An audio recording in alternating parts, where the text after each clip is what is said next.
Greetings, Earthlings. Today we are going to go over careless errors. I'm going to be reading a lot of information from my computer, so pardon me if I have to look away periodically throughout the video. Alright, so let's get into it. This video is going to be part 1, and it's going to cover the intro, a useless tip, some background and theory, and then tips 1 through 5. The next video is going to have tips 6 through 12. I just didn't want to make this a super long video. Alright, so let's dive in. Careless errors can be so annoying. Your entire performance seems to be improving. You're mastering skills, yet you can't help but make those 2 or 3 mistakes every single time. Nothing seems to be helping. You're very aware of the problem, but it's like a chimera, or every time you stop making careless errors of one type, it seems like a new type of careless error pops up. Careless errors are one of those things that rarely or barely improves as your overall skill level improves. In other words, you can be very advanced. It's sort of almost independent of your skill level. In this video, we are finally going to get to the bottom of how to work on this, and I think you'll walk away with information that you will find very helpful and valuable. At least I hope. This is one of my favorite topics because it really empowers people once they know how to work on these elusive errors, and it's such a rarely discussed or under-discussed topic. So with that out of the way, I know you guys might have this frustration. I've certainly felt frustrated. A lot of my students have felt frustrated by this, and people just spend like a minute on this and then they move on. All right, so let's start off with advice that really bothers me, and this is what you'll usually hear from well-meaning parents, teachers, other students. They'll say, this is our useless tip of the day, just be careful. Just be more careful. Thanks, Sherlock. How do I be more careful? So yes, it's well-intentioned, but it doesn't give you a way to actually work on it.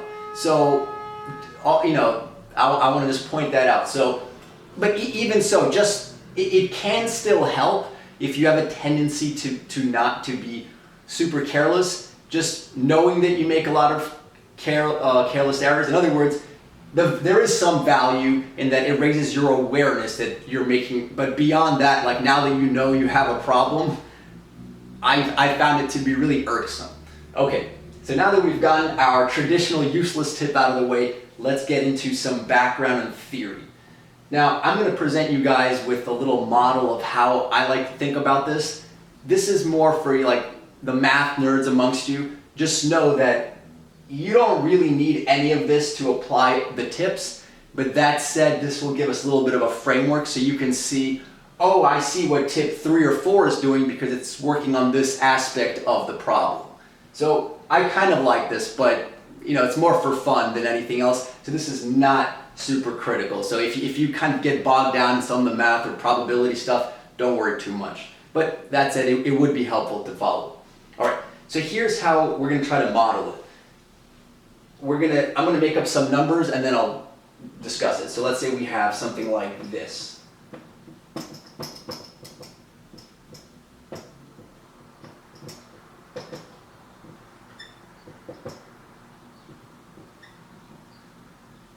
All right, so what is this? 4,999 out of 5,000.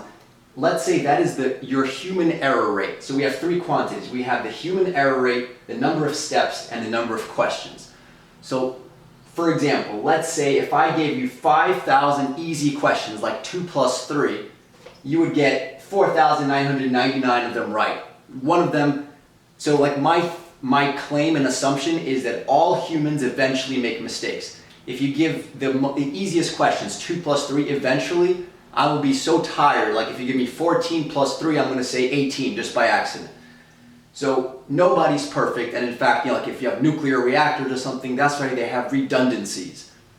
So we will all eventually make mistakes. So this video, it will not eliminate all of your careless errors. We're going to try to reduce them as much as possible. And I think even if we can get them down by 80 or 90%, that's a win. There'll be that 5-10% that just will kind of pop up.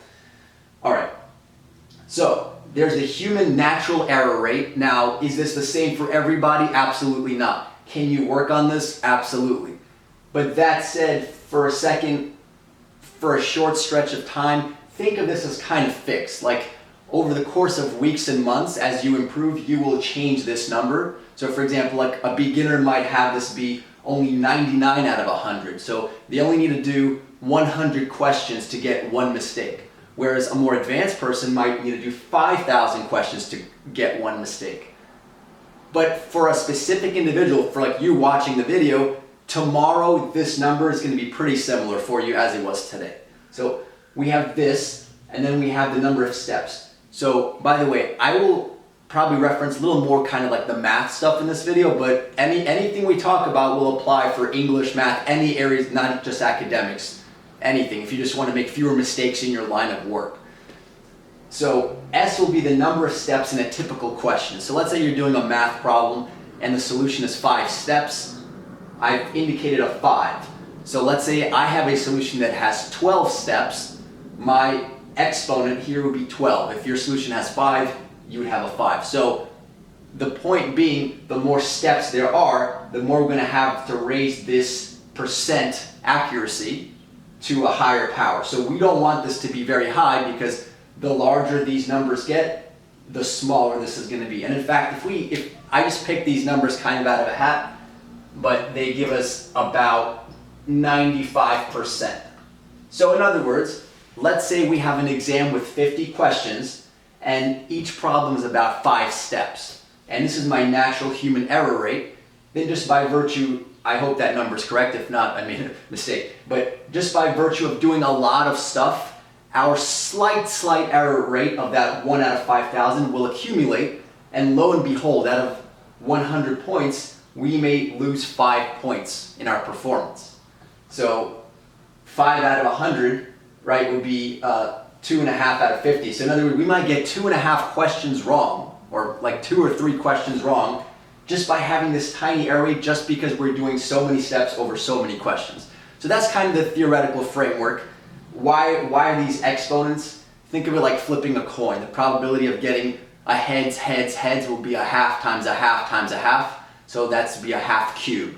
So every time you're doing the same thing, you're going to raise it to the number of times you have to do it. So that's why it's an exponent to an exponent. You could flip these around, these would multiply, it doesn't matter. So, but that's our basic framework. So, as we said, for the most part, H, your kind of natural human error rate will stay the same. If we can reduce S, that is fantastic. You usually can't affect Q, that's the test you're given, right? Okay, now, with that said, these will be the 3 letters, right? So we have the H for the human, the S for the number of steps, and Q for the number of questions. Most of the tips we're going to discuss are going to affect the H. Now, that's not your sort of human error rate, that's your error rate for what you're doing. So there's kind of immediate things that we can do. So I like to split this into 2 parts. There's really a human error rate for difficult things and for simple things. And this is overly simplified, that's why, don't treat this theoretical model too closely, but it'll just give you an idea. If you're doing easy calculations, you're going to have a higher accuracy than if you're doing difficult calculations, right? So let's say anytime you're doing a difficult step, you'd be raising a much smaller fraction to the same exponent, so you'll get a much lower number here. So let's say you have 20 easy steps, 30 difficult steps, you really have a mix of these numbers. So that said, there's your kind of natural rate, and then there's your rate that we can work on. This will become more clear as we go through the tips. So there are ways we can immediately impact this human error rate that is not really your underlying human error rate, it's just your human error rate for that sort of problem. So in a specific context, we can greatly improve it, but at a very, very basic level, like if I just gave you guys, like I said, 1,000 computations, all of us would make a mistake sooner or later if we were asked to do it really fast, one after another. All right. So with that theoretical framework out of the way, let's go to pro tip number 1. Now all these are going to be pro tips. That's not to show off. That's just to indicate these are things that I found have worked well for me and my students. So these are not just tips that are like, a lot of these you probably are going to be familiar with, but they're not just stuff I copied out of the book. Like some of them I came up with, some of them I took from elsewhere. The point is, these are things that I found work really well. If I didn't think they worked, I wouldn't present them to you guys. So these are not theoretical. A lot of times you'll see like a top 10 list and it's just like, okay, here I just came up with some stuff. But I'm drawing on my experiences and my students' experiences, and these actually work. All right, so number one will be the mega tip. It's not necessarily the best tip. I'll point out which tips are my favorite, but this is the mega tip in the sense of how to make all the other tips useful. So number one will be how to practice. So you can't just look at a few tips intellectually and hope that it transfers to your performance. Most times, students treat reducing careless errors as like a side challenge that they hope improves as their skills improve. Often this never occurs. So therefore, the very first part is you need to set aside dedicated time to practicing reducing careless errors specifically. Not just saying, I'm going to take more practice exams and try to be more careful, but say, I'm going to take a specific tip and I'm going to, when I take this next practice set or whatever, I'm going to try to implement this strategy. So you not just hope that it improves. So that's the specific practice dedicated towards careless errors. The second part, you need to practice these tips, of course. So simply watching this video or 5 other videos or some other book is not going to cut it. So you need to feel these tips in your bones by actually changing your habits so that you do them every time. There will be a lot of information in this video and in the part 2. And I'm confident that you will not absorb all this information in one go. So therefore, what I would do, this is now the second part of tip 1. So A, dedicate specific practice time. And the second aspect is, what do you do with all of these tips? How do you practice all of them together? So I would not try to do 5 tips at once. So I recommend try to do 1 tip at a time in isolation. Master that tip. Once you feel like that has become a habit, then you could try the next tip and maybe do 2 tips. Think of it on like a drummer that's doing many, like drumming on one thing with one limb, another limb, a leg. They didn't just do that from scratch. They first built it up like 1 leg, then 2 legs, then 2 legs and an arm. You do it very gradually. So as you master each tip, add the next tip. And I think overall this will help you master this to the degree that humans can. Also, I know I'm stressing first practicing them in isolation, but there is a synergy between these tips. So for example, tip 3B and tip 6, which will be in the next video, that's just one example. It's through experimentation and practice that you will see how they interrelate, and basically some of these tips will strengthen and reinforce other tips. You may not need or want to use all of these tips. Perhaps one of them will resonate.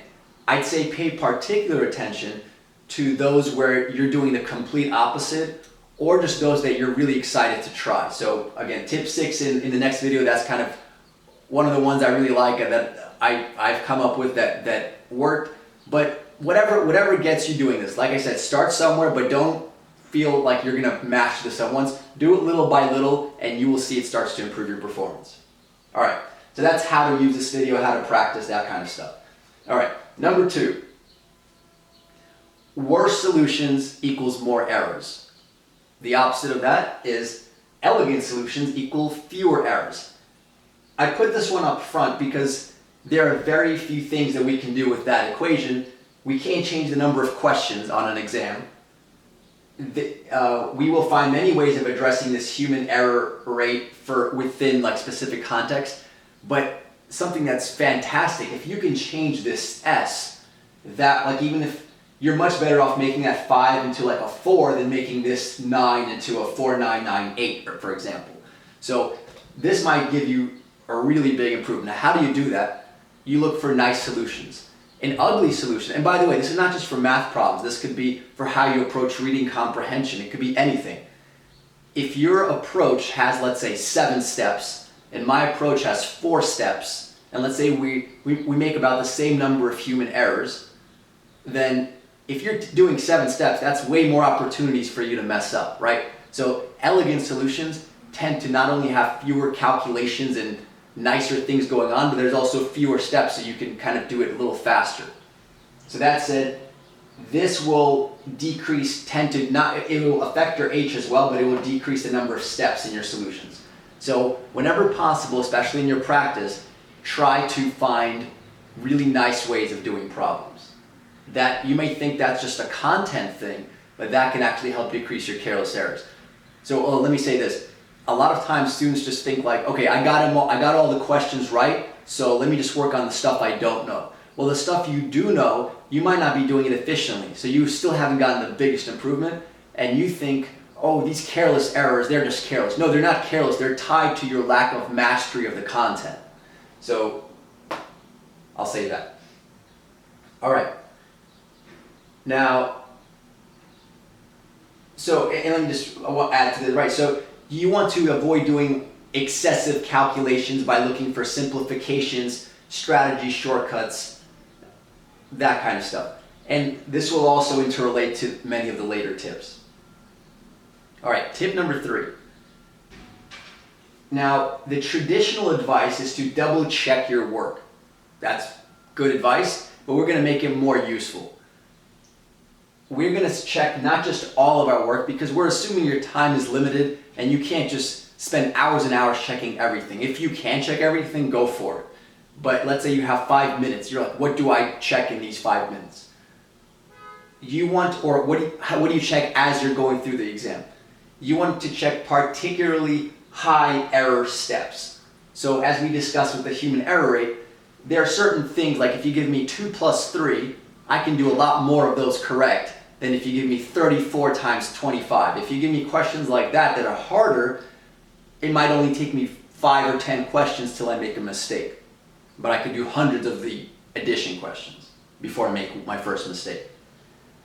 So you want to check, the first part of this tip is look for chains of long and difficult calculations. Like I said, 25 times 37, just stuff like that where you have to be really focused, and like stuff where you're likely to go wrong. If you're doing like x over 2 is equal to 5, you might not need to double check that. That's less likely to go wrong than if you're doing a crazy multiplication or division. All right, now here's a very, very critical point. Now for part A, this is the note that you really want to keep in mind, so that's why I'm stressing it so much. Later on in this video in part 2, we're going to have tip 9 that will tie back into what I'm about to mention, but for now I want to bring it to your attention. Let's model this with some math. So let's say you have a 5% error rate. In other words, if I give you 5 questions, you are not 5. If I give you 100 questions, you'll get 5 of them wrong just through carelessness. So that'll be a 0.05 error rate, right? So you might think, if I double check my work on these long, difficult calculations, in other words, I do a second pass, then it will be 0.05 times 0.05, which will be 0.0025. And so essentially that's going to be 0.25%. So you might think like, wow, that's really going to help me find my errors and reduce them. Ideally, yes. There's a huge problem though when you're doing these multiplications in probability. For those of you that study a little bit of probability, you're assuming that these numbers are independent, which allows you to multiply them. In reality, what's going to happen is if you've made a mistake the first time around, you're probably going to make the same mistake the second time around. In other words, you're probably not going to catch your original mistake.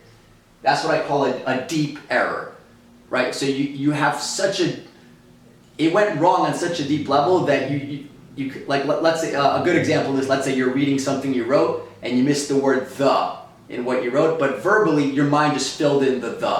And then if I ask you to read it again, you might read it the same way again because your mind just keeps filling in the blank. So these deep errors are really hard to spot, and in the second part, in I think tip 9, we'll go over how to address these deep errors. So therefore, just doing A alone, and this is kind of your traditional advice, double check all your work, but even if we refine it to the long series of difficult calculations, it's not necessarily going to find your mistakes. So we're going to need a lot of other tips. So B. Now, B and C are going to be probably my top 3 favorite tips. B is going to be offense over defense and real-time checking. So what does that mean?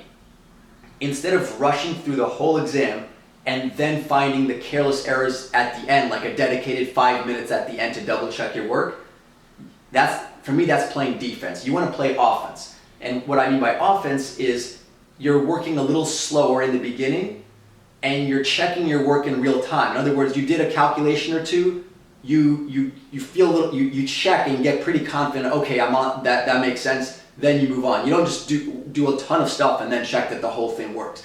Another example is computer science. In a lot of these big tech companies, what you don't want to do is just write a million lines of code that you can never find a bug in. You want to write them in small little parts and double check each part so that way you can much more easily find where the problems are. So this is going to go hand in hand with tip number 6 in part 2, which will be trap questions, and number 9, which will be energy management. All right. Now, C. This is, again, I love this tip. I can't mention how many times I suggest this. So, slow on the setup. For example, let me give you guys two examples. Let's say there's a system of equations, but it's a word problem. So, if I bought 3 horses and 5 cows, I would have spent $700. And if I bought 7 cows and 12 horses, I would have spent $740. How much is a cow? How much is a horse? Now, from that word problem, we first have to set up the equations and then solve the equations. Now, what most people do, they'll just kind of rush through the whole thing really fast, trying to make good time. What I recommend is set up your equations very slowly, or slower than you would normally. But then when it gets time to solving them, that's where your skills come into play. You better be able to solve them pretty quickly. So, why do I say this? Because the errors in your setup are much harder to spot. Whereas if you've been practicing solving equations, hopefully that's going to go more smoothly because your human error rate for that is going to be much lower than it is going to be for setting up the equations. That's typically a skill most people are not as good at. So spend more time at the things you're not as good at on the exam. So another one. Let's say slow on the setup. Let's say there's a chart. You're reading a chart and you want to spend a little extra time familiarizing yourself. Like, is this bar chart, bar graph I'm looking at, is this in the thousands units or millions? So then there could be, or like, is this one day of the week or is this 1 year? Units are a really big one. So this will help you find, in fact, like checking for units can be its own tip. So that could be like a little bonus tip. All right, so just to reiterate, slow on the setup, fast on the execution. You don't want to reverse that. You don't want to be fast on the setup, slow on the execution. See, most kids, they may have not learned their skills well, but they're going to rush through setting it up, and then they're going to make a lot of mistakes on the execution, and then they're never going to figure out where their mistakes came from because they could have made mistakes in the setup, and then they made a second set of mistakes in the execution. So even if they found their second set of mistakes, they'll feel like, okay, I double checked the calculations, so I'm good. No, because your setup already had a mistake. And like I said, this will relate to another tip later on. All right, number 4 will be exams versus practice. So part A, well, let's figure out what is the difference between exams and practice. You might think that exams and practice will be quite similar, and there will be in many ways.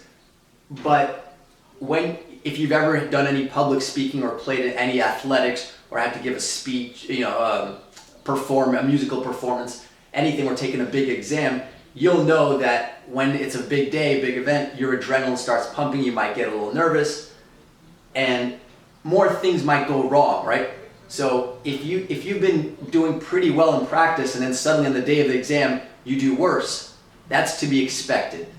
Now, you can also step up and do unusually well, so it can go in either direction, but we want to be ready for the fact that we want to make our practice harder. So because our performance can get a little worse, we're a little nervous, our palms are sweating, whatever. We want to be over-prepared. We don't want to be just prepared. The example I like to give is if you have to lift 100 pounds in a competition, you better be lifting 110, 120 in your practice, right? Because if you can just barely do the 100 and one thing goes wrong, like your grip's a little sweaty, you're not going to make the 100 pounds. All right. So on the one hand, I want you guys, or I recommend that you make practice much harder than the exam. That's what we've just been talking about. Also, the thing with practice versus exams, one notion a lot of kids have when they're doing the practice, let's say you're constantly making 2 or 3 careless errors, there's this naive idea of, oh, well, that's just practice. When the exam comes, I'm going to really step it up. I'm going to be so focused that I'm not going to make those 2 or 3 errors. Guess what? Not going to happen. If you're making a lot of careless errors, you're probably going to make them again on the exam, because habits are habits. Your habits don't suddenly change. You might, like I said, you might do a little better, but you're not going to completely erase those careless errors. So you want to start getting to the point where even in your practice, your careless errors almost never happen. Maybe once every 4 or 5 exams. All right.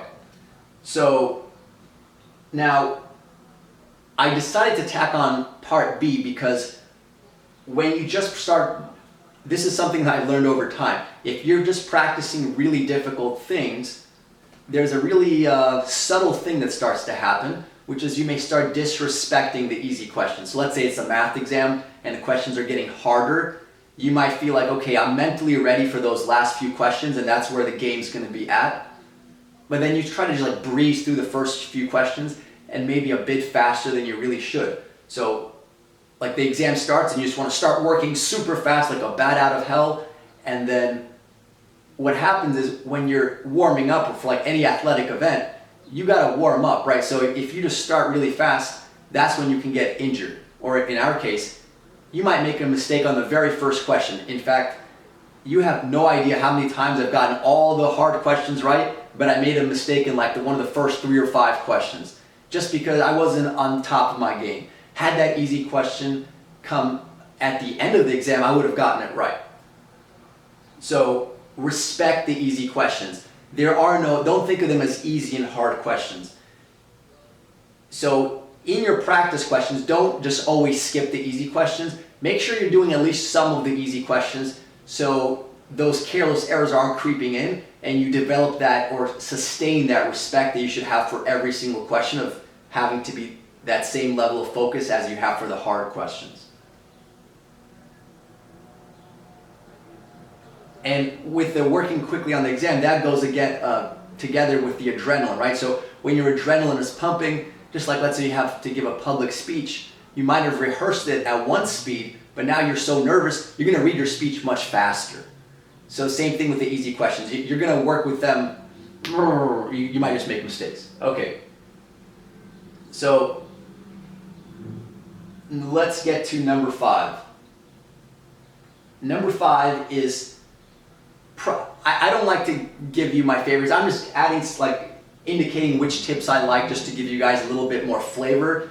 But don't take it too seriously which tips are my favorite. Although you might find that useful, but you might have a different take on it. So if I had to, like for myself, if I'm taking exams, the most useful tip for me has been number 5, which is reread the questions. It sounds like a traditional tip, and we're not trying to just simply be contrarian on this channel and in these videos. If a traditional tip is great, we're going to use it, right? So I found that for myself, let's say I'm doing a math problem, I found x equals 5. So the tendency is to say 5. Okay, let's bubble 5 in. But maybe they ask for y, or maybe they ask for x squared, or maybe they ask for half of x, or maybe they wanted, to know your name. So with number 5, I just want to stress what I recommend is that you reread the questions, not just on the particularly tricky questions, but every single time, not just sometimes, and make sure you found the right thing. The key thing about number 5, for this to work, is this must become a habit. So if you are doing a question, whether it's reading, comprehension, math, whatever, or it's not academics, if you are not doing this every single time, that means it's not yet a habit, right? That when you do that, you don't get to decide when you are going to make the careless errors. You have to assume they can happen at any time. So that's why try to reread every single question. Even the ones that you're like, oh, this is a piece of cake, I definitely got this one right. Do it on those as well. That's how you learn it for the ones where you need it. All right, I'll see you guys in part 2.